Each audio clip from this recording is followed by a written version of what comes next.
കോഴിക്കോട് മാത്യു കുഴൽനാടൻ മാധ്യമങ്ങളെ കാണുന്നു. ദൃശ്യങ്ങളിലേക്ക്.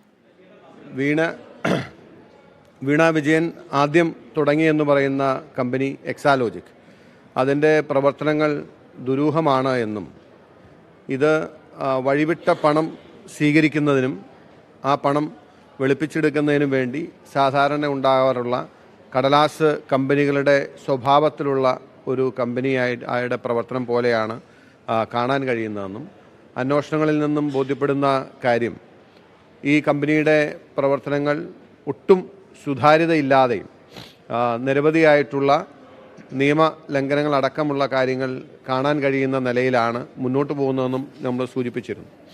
ഇത് സംബന്ധിച്ച് ആദ്യമായി ഈ വിഷയം ഉയർന്നു വന്നപ്പോൾ വീണ വിജയനും എക്സാലോജിക്കിനും ഡിഫൻസ് തീർത്തത്, പ്രതിരോധം തീർത്തത് CPM സംസ്ഥാന സെക്രട്ടേറിയറ്റാണ്. നിങ്ങൾ ഓർക്കുന്നുണ്ടോ എന്നെനിക്കറിയില്ല.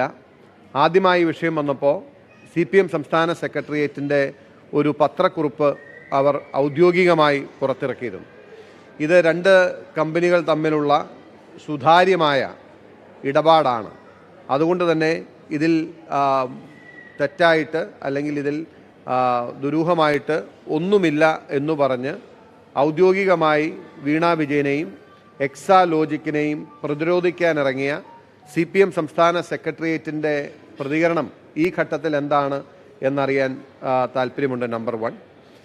നമ്പർ 2, കഴിഞ്ഞ ദിവസം യൂത്ത് കോൺഗ്രസ് സംസ്ഥാന അധ്യക്ഷൻ്റെ അറസ്റ്റുമായി ബന്ധപ്പെട്ട് പോലീസ് നടപടി അല്ലെങ്കിൽ നിയമ നടപടിയെ സംബന്ധിച്ച് മന്ത്രി മുഹമ്മദ് റിയാസ് നടത്തിയ പ്രതികരണം നിങ്ങൾ കേട്ട് കാണും. ഇതിൽ അസ്വാഭാവികമായിട്ട് ഒന്നുമില്ല എന്നാണ് അദ്ദേഹം പറഞ്ഞത്. അപ്പോൾ ഈ നടപടിയിലും കേന്ദ്ര സർക്കാരിൻ്റെ നടപടിയിലും അസ്വാഭാവികമായ ഒന്നുമില്ല എന്ന നിലപാട് തന്നെയാണോ മന്ത്രി മുഹമ്മദ് റിയാസിന് ഉള്ളത് എന്നുകൂടി അറിയാൻ താല്പര്യമുണ്ട്. നമ്പർ 2. നമ്പർ 3, ഇപ്പോൾ പുതിയതായി CMRLനും എക്സാലോജിക്കിനും CMRLനും പുറകെ KSIDCയും ഈ വിഷയത്തിൽ കേന്ദ്ര സർക്കാർ നിലപാട് ചോദിച്ചിട്ടുണ്ട്. ഇതുവരെയുള്ള കാര്യങ്ങൾ പരിശോധിക്കുമ്പോൾ നമുക്ക് മനസ്സിലാക്കാൻ കഴിയുന്നത് കമ്പനീസ് ആക്ടിൻ്റെ 206 വകുപ്പ് അനുസരിച്ച് നോട്ടീസ് ഈ 3 പേർക്കും നൽകിയിട്ടുണ്ടാകണം. ആ നോട്ടീസിന് തൃപ്തികരമായ മറുപടി നൽകാൻ കഴിയാത്ത സാഹചര്യത്തിലാണ് ഇപ്പോൾ സെൻട്രൽ ഗവൺമെൻറ് ഒരു ഇൻവെസ്റ്റിഗേഷനിലേക്ക് കാര്യങ്ങൾ കൊണ്ടുപോകുന്നത്. അപ്പോൾ നോട്ടീസ് ലഭിച്ചിട്ട് എന്തു മറുപടിയാണ് നൽകിയത് എന്ന് വേണമെങ്കിൽ കേരളത്തിൻ്റെ പൊതുസമൂഹത്തോട് പറയേണ്ട ബാധ്യത വീണ വിജയനോ എക്സാലോജിക്കിനോ CMRLനോ ഇല്ല എന്ന് വേണമെങ്കിൽ വാദിക്കാം. പക്ഷേ KSIDCക്ക് നോട്ടീസ് ലഭിച്ചിട്ടുണ്ടെങ്കിൽ KSIDCക്ക് എന്ത് നോട്ടീസാണ്, എന്ത് വിവരങ്ങളാണ് ആവശ്യപ്പെട്ടത്, അതിനെന്ത് മറുപടിയാണ് നൽകിയത്, ഈ ഘട്ടത്തിൽ അവരെ വിളിപ്പിക്കുന്ന സാഹചര്യം എന്താണ് എന്ന് കേരളത്തിൻ്റെ പൊതുസമൂഹത്തോട് പറയാനുള്ള ബാധ്യത P. രാജീവ് എന്ന് പറയുന്ന വ്യവസായ മന്ത്രിക്കുണ്ട്. അദ്ദേഹം ആണ് ഔദ്യോഗികമായി ഈ കാര്യത്തിൽ ഒരു വിവരം തരേണ്ടത്. കാരണം ഈ ഘട്ടത്തിൽ നമുക്ക് പറയാൻ കഴിയുന്ന ഒരു കാര്യം, CMRLുമായി ബന്ധപ്പെട്ട് കോടാനുകോടി രൂപയുടെ പണ ഇടപാടുകൾ മറച്ചു വയ്ക്കപ്പെട്ടു, അതല്ലെങ്കിൽ തെറ്റായി ഫയൽ ചെയ്യപ്പെട്ടു. ആ കമ്പനിക്ക് ലഭിക്കുമായിരുന്ന അല്ലെങ്കിൽ യഥാർത്ഥത്തിൽ ലഭിച്ചിട്ടുള്ള കോടാനുകോടി രൂപ, 100 കോടി രൂപയോളം വരുന്ന ലാഭം മറച്ചു വയ്ക്കപ്പെടുകയും അത് വഴിമാറ്റി കീശയിലാക്കുകയും ചെയ്തു എന്നാണ് ഇൻട്രീം സെറ്റിൽമെൻറ്റ് ബോർഡിൻ്റെ ഫൈൻഡിങ്ങോടുകൂടി പുറത്തായിട്ടുള്ളത്. അതിൽ കേരള പൊതുസമൂഹത്തിന് ഗവൺമെൻറ്റിനോട്, സർക്കാരിനോട്, വ്യവസായ വകുപ്പിനോട് ചോദിക്കാനുള്ളൊരു ചോദ്യം, അതിൻ്റെ 14% പണം എന്ന് പറയുന്നത്, CMRL കമ്പനിയുടെ ലാഭത്തിൻ്റെ 14% പണം എന്ന് പറയുന്നത് സംസ്ഥാന സർക്കാരിന് അവകാശപ്പെട്ട പണമാണ്. കാരണം ആ കമ്പനിയിൽ 14% ഉള്ള ഷെയർ സംസ്ഥാന സർക്കാരിനുണ്ട്. ഈ വിഷയങ്ങൾ ഇത്രയും ഉയർന്നു വന്നിട്ടും ഇന്ന് സംസ്ഥാന സർക്കാർ വലിയ സാമ്പത്തിക പ്രതിസന്ധിയിലാണ് എന്നാണ് പറയുന്നത്. ഇവിടെ സംസ്ഥാന സർക്കാരിന് വേണ്ടി ഏറ്റവും താഴെത്തട്ടിൽ ജോലി ചെയ്യുന്ന ആശാ വർക്കർമാരുടെ ഓണറേറിയം പോലും അവർ കഴിഞ്ഞ 4 മാസമായി കൊടുത്തിട്ടില്ല എന്ന് ഞാൻ മനസ്സിലാക്കുന്നു. പണമില്ല എന്നതാണ് സർക്കാരിൻ്റെ എല്ലാത്തിനുമുള്ള മറുപടി. പെൻഷൻ അടക്കമുള്ള കാര്യങ്ങൾ മുടങ്ങുന്ന ഈ സാഹചര്യത്തിൽ സംസ്ഥാന സർക്കാരിന് ലഭിക്കേണ്ടിയിരുന്ന കോടാനുകോടി രൂപ അനധികൃതമായി തട്ടിയെടുത്ത CMRL കമ്പനിക്കെതിരെ ഇതുവരെ വ്യവസായ വകുപ്പ് എന്ത് നടപടി സ്വീകരിച്ചു? ഈ കമ്പനിയുടെ റിട്ടേൺസ് ഫയൽ ചെയ്യുമ്പോൾ ഈ കമ്പനിയുടെ ചെലവുകളും ലാഭവിഹിതവും ഒക്കെ ഫൈനലൈസ് ചെയ്യുമ്പോൾ 14% ഷെയറുള്ള KSIDCക്കും അതിൽ പങ്കാളിത്തമുണ്ട്. അപ്പോൾ കരിമണൽ കമ്പനിക്ക് അനധികൃതമായ ലാഭമുണ്ടാക്കി കൊടുക്കാൻ വ്യവസായ വകുപ്പ് KSIDC കൂട്ടുനിന്നിട്ടുണ്ടോ എന്ന കാര്യത്തിൽ വ്യവസായ വകുപ്പ് മന്ത്രി മറുപടി പറയാൻ ബാധ്യസ്ഥനാണ്. അവർക്കും നോട്ടീസ് ലഭിച്ച നിലയ്ക്ക് ഈ ക്രമക്കേടുകൾക്കും അല്ലെങ്കിൽ ഈ ഇപ്പോൾ നടത്തിയിട്ടുള്ള അതിവ്യാപകമായ കോടികളുടെ തട്ടിപ്പിനും സംസ്ഥാന സർക്കാരും വ്യവസായ വകുപ്പും കൂട്ടുനിന്നതായി ഈ ഘട്ടത്തിൽ നമുക്ക് അനുമാനിക്കേണ്ടി വരും. ആ കാര്യത്തിലും വ്യവസായ മന്ത്രിയും മറുപടി പറയാൻ ബാധ്യസ്ഥനാണ്. ഈ അന്വേഷണം ഞാൻ അമിത ആവേശത്തിൽ ഞാൻ ഇതിനെ കാണുന്നില്ല.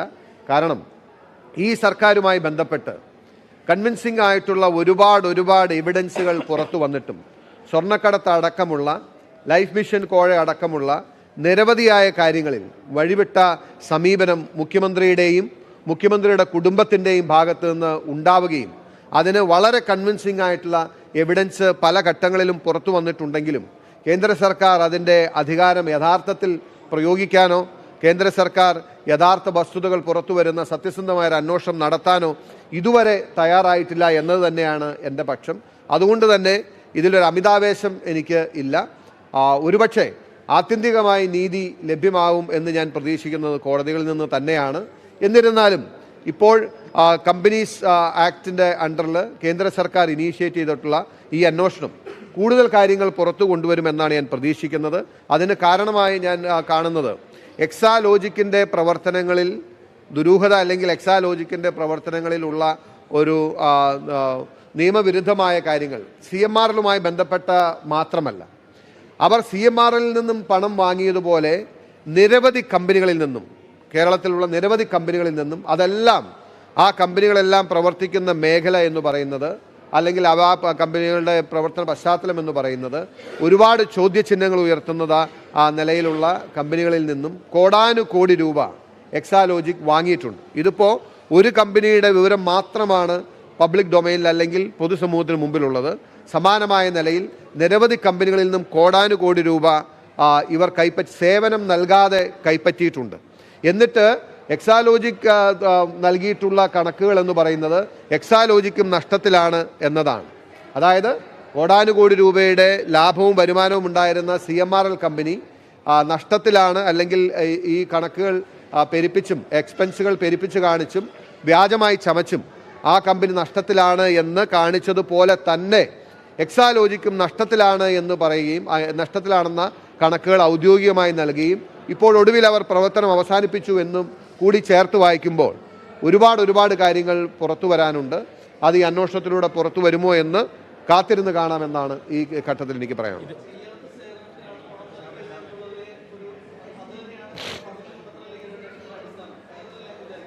അല്ല, ചെയ്യാത്ത സേവനത്തിനാണ് പണം നൽകിയത് എന്ന ഇൻട്രീം സെറ്റിൽമെൻറ്റ് ബോർഡിൻ്റെ കണ്ടെത്തലിനെ ആരും ചലഞ്ച് ചെയ്തിട്ടില്ലല്ലോ.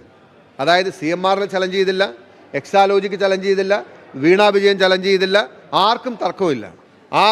അതിലെ കണ്ടെത്തലിനെ മുഴുവൻ അംഗീകരിക്കുന്ന നിലയിൽ CMRൽ പണം അടക്കുകയും ചെയ്തു.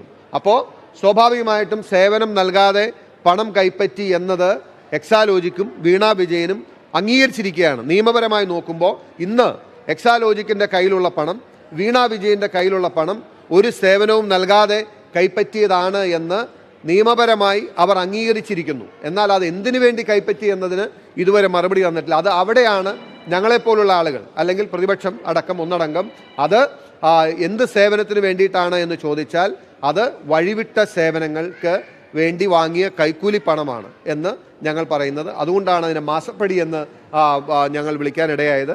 സ്വാഭാവികമായിട്ടും മുഖ്യമന്ത്രിയുടെ മകൾ കൈപ്പറ്റിയ പണം കമ്പനികൾക്ക് വഴിവിട്ട സേവനങ്ങൾ നൽകുന്നതിന് മുഖ്യമന്ത്രിക്ക് വേണ്ടി കൈപ്പറ്റിയ കൈക്കൂലി പണമാണ് എന്ന് ഞങ്ങൾക്ക് ആവർത്തിച്ചുറപ്പിച്ച് പറയാൻ കഴിയുന്ന ഒരു സാഹചര്യം കൂടി ഉരുത്തിരിഞ്ഞു വന്നിരിക്കുകയാണ്. മറ്റ് കമ്പനികൾക്ക് തന്നെ എക്സാലോജിക്കിന് പണം നൽകിയെന്ന് പറഞ്ഞല്ലോ, അതിൽ നിയമ നടപടിയോ അല്ലെങ്കിൽ അത്തരത്തിലുള്ള പരാതികളുമായിട്ട് മുന്നോട്ട് പോകാൻ ഉദ്ദേശിക്കുന്നുണ്ടോ? അത് ഞാൻ പറഞ്ഞല്ലോ, ഈ വിഷയത്തിൽ ചെയ്യാൻ കഴിയുന്ന മുഴുവൻ പോരാട്ടവും നിയമപരമായി നിയമവ്യവസ്ഥയ്ക്കുള്ളിൽ നിന്നുകൊണ്ട് ചെയ്യാൻ കഴിയുന്ന മുഴുവൻ പോരാട്ടവും അത് മുന്നോട്ട് പോകുന്നുണ്ട്. പല ആംഗിളിൽ അതിനെ അപ്രോച്ച് ചെയ്യുന്നുണ്ട്. അതിൽ റിസൾട്ടുകൾ വരും ദിവസങ്ങളിൽ ഉണ്ടാകുമെന്ന പ്രതീക്ഷയാണ് എനിക്കുള്ളത്. ഇത് വൺ ഓഫ് ദ ഒരു കേന്ദ്ര സർക്കാരിൻ്റെ അന്വേഷണത്തിൽ കൂടുതൽ ഇപ്പോൾ ഈ അന്വേഷണത്തിന് ആധാരം എന്ന് പറയുന്നത് ചോദിച്ച കാര്യങ്ങൾക്ക് മറുപടി നൽകിയിട്ടില്ല, അല്ലെങ്കിൽ മറുപടികൾ തൃപ്തമല്ല. ഞാൻ മനസ്സിലാക്കുന്നത് അവർ ആ ചോദിച്ച കാര്യങ്ങളോട് മറുപടി പറയാൻ തയ്യാറായിട്ടില്ല എന്നുള്ളതാണ്. ഞങ്ങൾ ഒഴിഞ്ഞു മാറി എന്നുള്ളതാണ്. അതായത് നിരന്തരം കേരളത്തിൻ്റെ പൊതുസമൂഹത്തിൽ ഉയർന്നു വന്ന എല്ലാ ചോദ്യങ്ങളോടും മുഖ്യമന്ത്രിയുടെ മകളുടെ കമ്പനിയുടെയും സമീപനം ഇതായിരുന്നു. ആകെ മറുപടി പറയാൻ മുന്നോട്ട് വന്നിട്ടുള്ളത് CPM സംസ്ഥാന സെക്രട്ടേറിയറ്റാണ്. അതുകൊണ്ടാണ് ഞാൻ വീണ്ടും അവരോടും ഈ ഘട്ടത്തിൽ ഈ ചോദ്യം ചോദിക്കാൻ തയ്യാറാകുന്നത്. കാരണം അവരാണല്ലോ അവർക്ക് വേണ്ടി പ്രതിരോധം തീർക്കുന്നത്. അവർ മറുപടി പറയേണ്ടതില്ല. പക്ഷേ നിയമവ്യവസ്ഥയിൽ CPM സംസ്ഥാന സെക്രട്ടേറിയറ്റിന് കമ്പനി ലോ ബോർഡിൻ്റെ അല്ലെങ്കിൽ കോർപ്പറേറ്റ് അഫയേഴ്സിൻ്റെയോ മന്ത്രാലയത്തിൻ്റെയോ ചോദ്യങ്ങൾക്ക് അല്ലെങ്കിൽ നോട്ടീസിന് മറുപടി നൽകാൻ കഴിയില്ല. പക്ഷെ പൊതുസമൂഹത്തിന് മുമ്പിൽ അവർ തയ്യാറാണെങ്കിൽ അവർ മറുപടി പറയട്ടെ, ബാക്കി നമുക്ക് അന്നേരം കാണാമെന്നുള്ളതാണ്.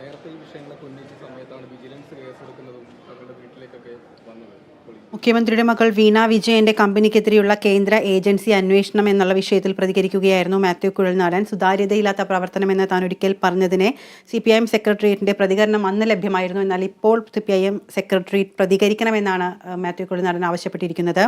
ഒപ്പം KSIDCയെ ഉൾപ്പെടുത്തിയതിന്റെ കാരണം വിശദീകരിച്ചുകൊണ്ട് വ്യവസായ മന്ത്രി രാജീവും മറുപടി നൽകണമെന്നാണ് അദ്ദേഹം ആവശ്യപ്പെട്ടിരിക്കുന്നത്. വീണ വിജയന്റെ കമ്പനി കടലാസ് കമ്പനി എന്നാണ് അദ്ദേഹം ആവർത്തിച്ചിരിക്കുന്നത്. ഇതൊരു സേവനം ലഭ്യമാക്കാത്ത രീതിയിൽ പണം കൈപ്പറ്റി എന്നുള്ള അദ്ദേഹത്തിൻ്റെ പരാമർശം വീണ്ടും ആവർത്തിക്കുക തന്നെയാണ്